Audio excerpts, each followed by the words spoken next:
이한규TV 시청자 여러분, 안녕하십니까? 무더위가 지나고 아직 늦더위가 조금 기승을 부리고는 있습니다만은 아침 저녁으로 날씨가 이제 조금씩 시원해지고 있습니다. 많은 사람들이 로또 복권을 삽니다. 근데 그 로또 복권의 1등으로 당첨될 확률은 814만 5060분의 1이라고 합니다. 저도 아주 오래전에 그 주택복권이라는 게 있었을 때 주택복권을 몇 번 사본 적이 있었습니다. 한 번도 당첨된 적은 없었습니다만 확률적으로는 매주 10만 원씩 로또 복권을 산다면 자손 대대로 3120년 동안 사야 1등에 한 번 당첨될 수 있다고 합니다. 사람들은 복권 1등에 당첨될 확률이 거의 없는데도 그래도 혹시 운이 좋아서 내가 1등에 한번 당첨만 된다면 하는 기대를 가지고 복권을 사지요. 사람이 이제 막 태어나서 남자아이가 80세까지 생존할 수 있는 확률은 약 45.2%, 여자아이는 68.9%라고 2006년 우리나라 통계청의 그 사망 원인 생명표에 이렇게 통계가 나와 있습니다. 사람이 비행기 사고로 죽을 확률은 약 1000만 분의 9 정도라고 이야기를 합니다.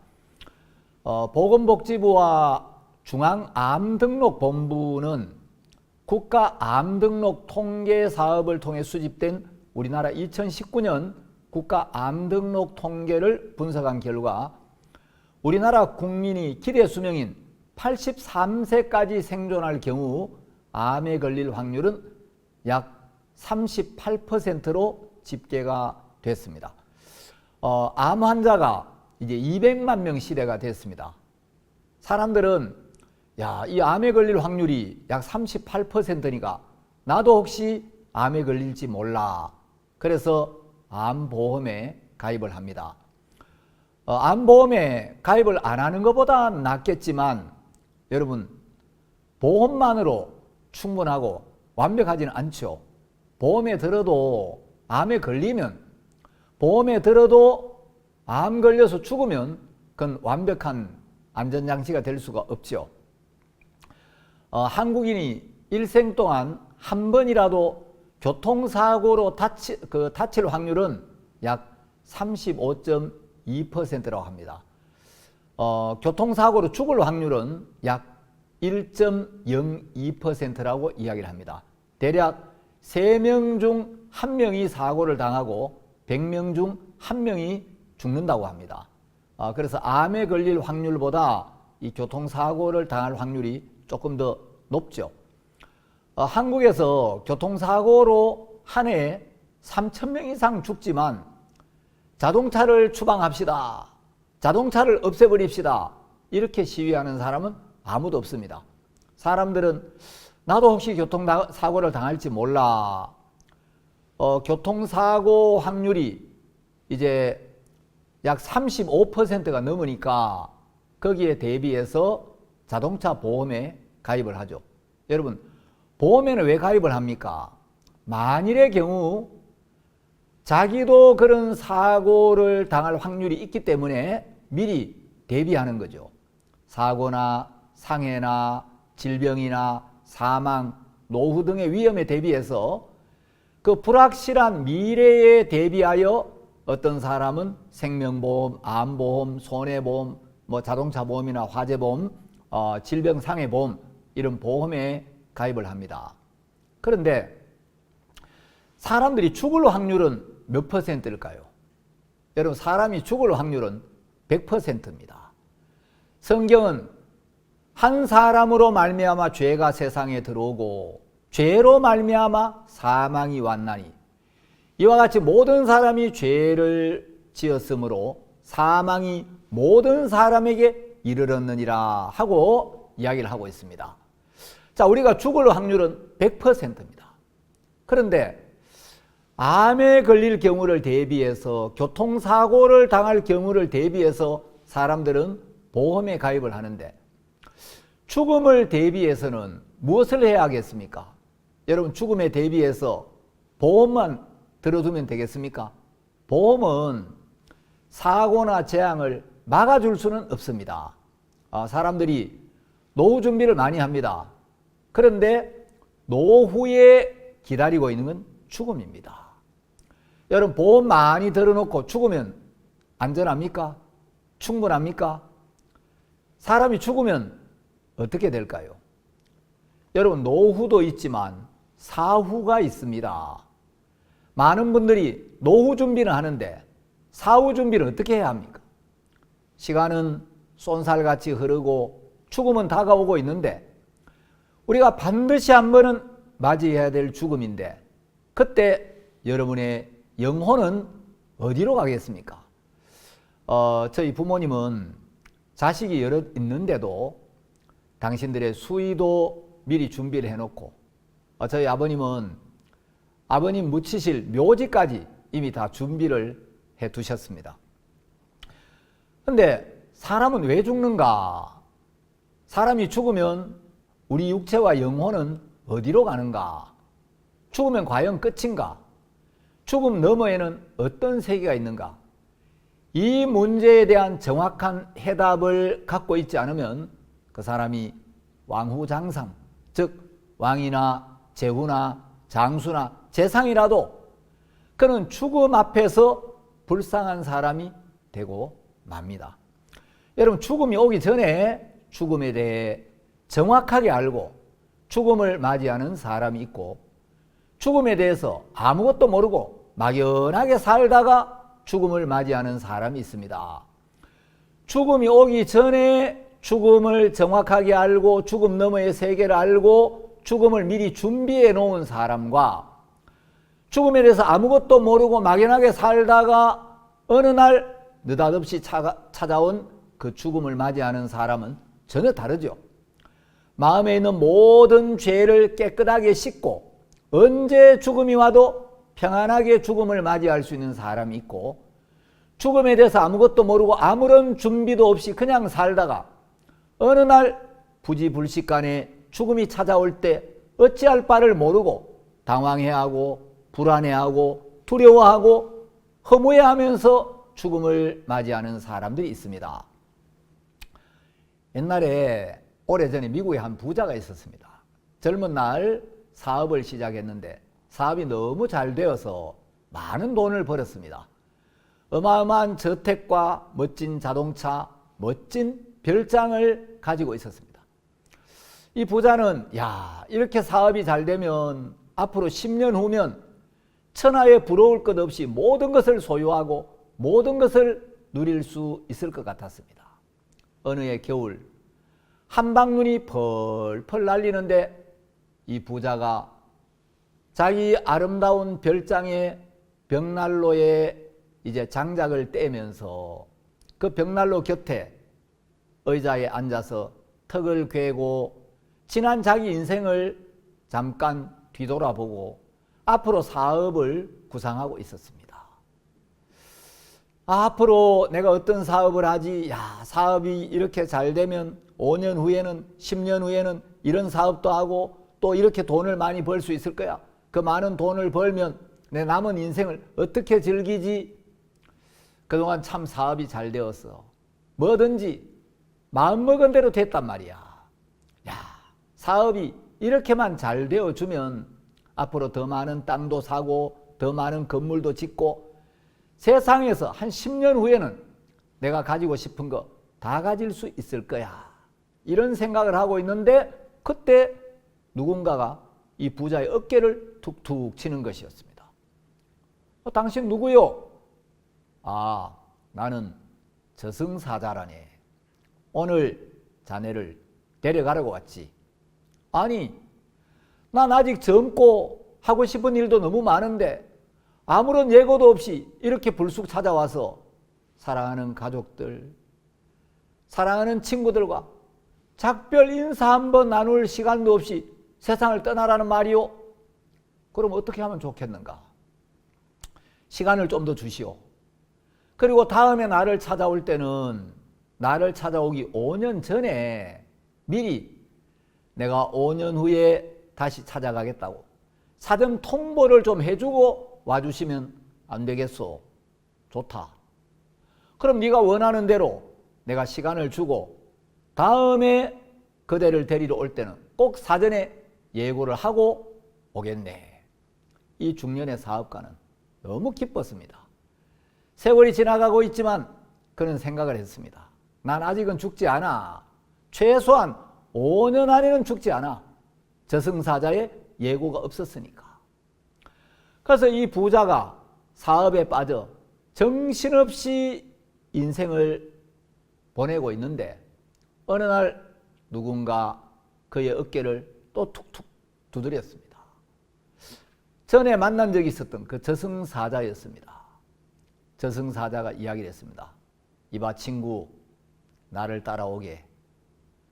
지금은 자네가 세상과 작별할 때야. 뭐라고요? 당신이 나한테 한 약속을 깨트리겠다고요? 당신이 나를 찾아오기 전에 먼저 예고를 해주고 나에게 찾아오겠다고 약속을 했잖소. 난 아무런 예고도 받지를 못했소.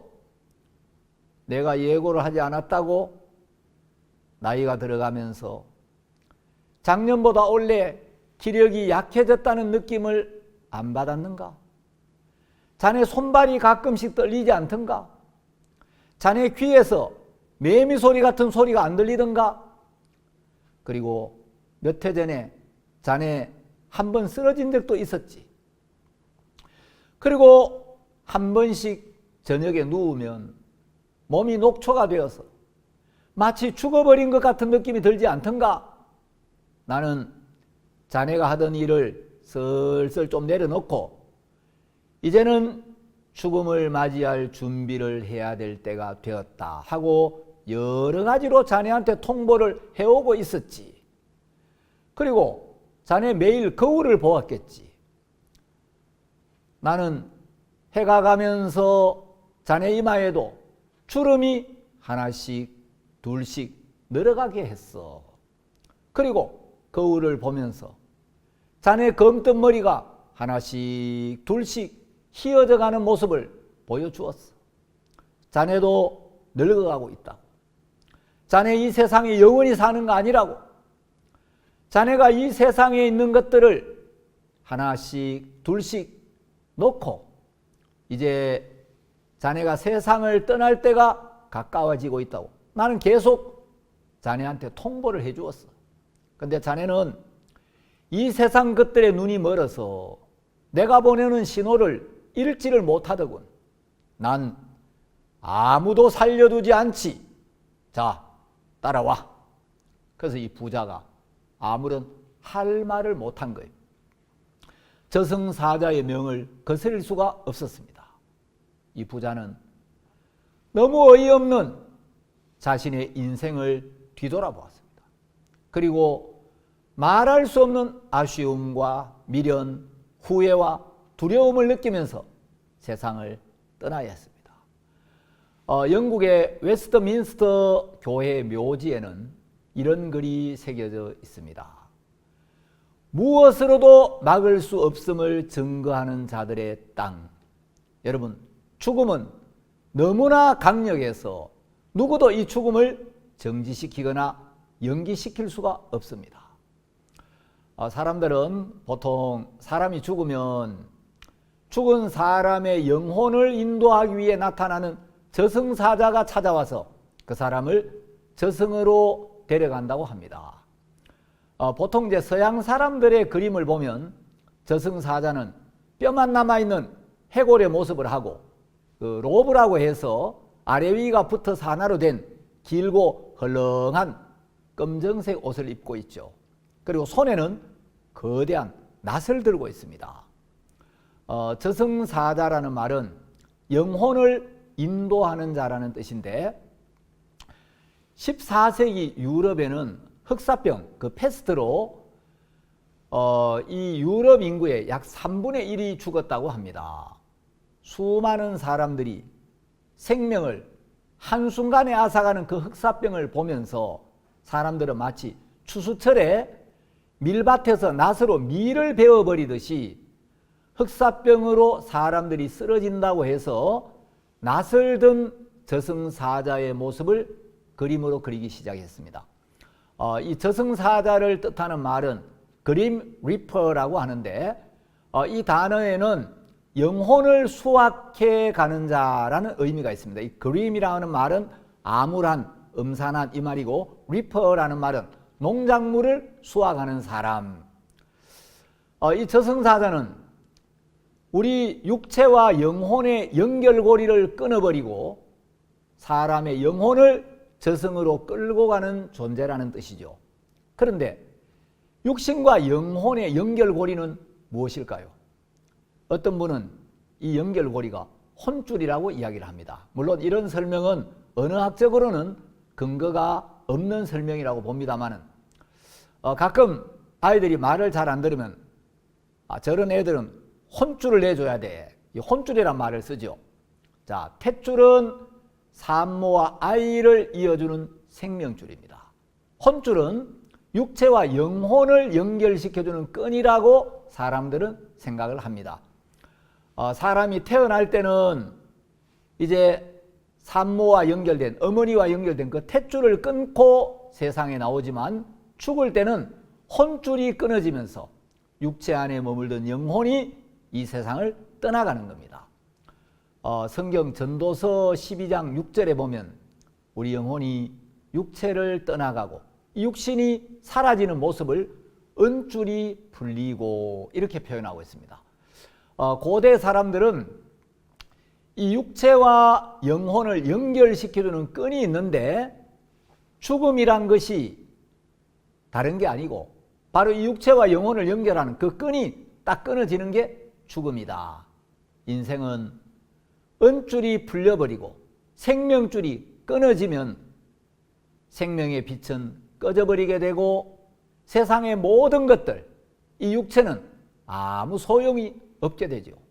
세상 사람들 중에는 죽음을 맞이할 때 가끔 저승사자가 자기를 잡아가려고 오는 모습이 보인다면서 벌벌 떨고 두려워하는 사람들도 있습니다. 저도 그런 사람들을 가끔 만나본 적이 있었습니다. 그런데 여러분, 이 마음에 있는 죄를 싣고 구원을 받지 못한 사람들은 죽음을 맞이할 때 저승사자가 와서 막 자기를 잡아가려고 한다고 두려워하고 소리를 지르고 불안해하는 사람들인데, 누가복음 16장 22절에 보면 거지 나사로가 죽었을 때 천사들의 손에 받들려 아브라함의 품에 들어갔다, 이렇게 기록이 되어 있습니다. 자, 이 거지 나사로는 가난하고 병들고 외로운 삶을 살았는데 그런 인생을 살면서 마음이 낮아지고 정말 하나님 앞에 은혜와 긍휼을 잊고 싶고 그래서 복음을 듣고 구원을 받았습니다. 죄인이 죽으면 시커먼 옷을 입고 무시무시한 낯을 든 해골바가지 형상의 저승사자가 와서 잡아가는지 모르지만 여러분, 구원받은 그리스도인들은 세상을 떠날 때 누가복음 16장 22절에 뭐라고 기록되어 있냐면 여러 명의 천사들이 하늘나라로 그 사람을 모시고 가려고 대기하고 있다는 거예요. 성경에 분명히 한 명의 천사가 아니고 천사들의 손에 받들려, 천사들하고 복수로 표현되어 있는 걸 보면 천사가 여러분 구원받은 성도들의 영혼을 모시고 가려고 10명이 와 있는지 30명이 와 있는지 모르지만 어쨌든 분명히 한 명 이상의 천사들이 죄사함 받은 성도들을 받들어서 하늘나라로 데려간다는 거죠. 여러분, 이거 얼마나 놀라운 일입니까? 여러분, 이거는 벤츠를 타고 가는 거나 대통령 전용기를 타고 가는 거하고 비교도 안 되는 너무 놀라운 일이죠. 여러분, 우리가 예수님의 은혜를 입어서 예수님의 보혈로 죄를 씻고 의롭게 되고 거듭나면 예수님이 십자가에 흘리신 피로 나의 모든 죄를 영원토록 완벽하게, 확실하게, 남김없이 깨끗하게 씻어 놓으셨는데 이 사실을 받아들이고 이 약속을 믿기만 하면 그 사람은 이 세상을 떠나 영원한 하늘나라에까지 우리 영혼을 받들고 가기 위해 천사들이 대기하고 있다. 우리가 이 세상을 떠날 때 그 천사들이 우리를 받들고 하늘나라로 간다. 그 영광스럽고 아름답고 거룩한 나라에서 우리를 구원하신 주님과 성도들을 만난다. 거기 너무너무 멋지게 지어놓은 우리 처소가 예비되어 있다. 고통이나 슬픔이나 죄나 죽음이나 두려움이나 질병이 영원히 없는 나라에서 안식과 평안과 기쁨과 행복만 있는 나라에서 영원히 산다. 여러분 상상만 해도 얼마나 기쁘고 감사하고 소망스러운 일입니까? 하나님의 말씀에 이런 놀라운 약속이 있다는 사실이 얼마나 감사합니까? 그리스도인의 소망은 얼마나 놀라운 소망입니까? 여러분이 예수님의 보혈로 영원한 속죄를 받으면, 여러분이 죄 사함을 받고 의인으로 거듭나면 그 놀라운 천국을 상속받는 것입니다. 여러분, 예수님께서 우리 죄를 2000년 전에 이미 사해에 놓고 우리를 의롭다고, 죄가 없다고, 이제 우리 죄가 깨끗하게 씻어졌다고 약속을 하셨습니다. 우리의 죄가 사해진 확실한 증거는 바로 십자가이며, 우리가 깨끗해진 증거는 예수님께서 우리를 위하여 보혈을 흘렸다는 사실이고, 우리가 구원을 받은 확실한 증거는, 우리가 영원히 의롭게 된 증거는 변치 않는 하나님의 말씀입니다. 여러분이 선해서, 여러분이 진실해서, 여러분이 기뻐서, 여러분 마음이 뜨거워서, 여러분 기도를 많이 해서 여러분의 마음이 흔들리지 않아서가 아닙니다. 주님의 증거를 주목해야 합니다. 예수님께서 우리를 위해 하신 일, 하나님께서 우리에게 하신 약속을 주목해야 합니다. 하나님께서 우리에게 하신 약속은 하나님께서 지키시는 겁니다. 디모데후서 2장 13절에 보면, 우리는 믿음이 없을지라도 주는 일양 믿으시니 자기를 부인하실 수 없으시리라 하고 하나님 말씀하셨습니다. 여기 이제 믿음이라는 말은 헬라어로 피스토스라고 하는데, 진실하고 믿음직스럽다, 충성되다, 신실하다, 이런 뜻입니다. 여러분, 우리는 믿음이 없을지라도, 자, 우리는 진실하고 믿음직스럽지 못할지라도, 우리는 충성되지 못하고 우리는 신실하지 못할지라도 주는 일양 믿으시니, 일양이라는 말은 언제나 한결같이, 이런 뜻입니다. 여러분, 우리는 연약하고 부족하고 허물이 있고 실수하고 변하고 흔들릴지라도 주는 우리와 달라서 언제나 한결같이 믿으시니, 주님은 언제나 진실하고 믿음직스러운 분이시니, 주님은 언제나 충성되시고 신실하셔서 자기를 부인하실 수 없으시리라. 여러분의 생각이나 여러분의 감정에서, 여러분의 행위에서 믿음의 증거를 찾지 마시고 주님의 말씀의 증거 안에서, 변함없고 영원한 주님의 약속 안에서, 하나님이 어떻게 약속하셨는가, 예수님 뭐라고 말씀하시나, 주님께서 우리를 위해 어떤 일을 하셨나, 이 사실을 주목하고 참된 마음의 쉼과 소망 가운데 주님과 더불어 복된 삶을 사시는 여러분이 되시기를 바랍니다. 공감하시는 분들은 구독 신청 눌러주시고, 또 많은 분들에게 이한규TV의 여러 영상들을 퍼날라 주시고, 그래서 많은 분들이 복음을 듣고 구원을 받게 되기를 바라고, 댓글로도 여러분의 마음을 표현해 주시면 감사하겠습니다. 감사합니다.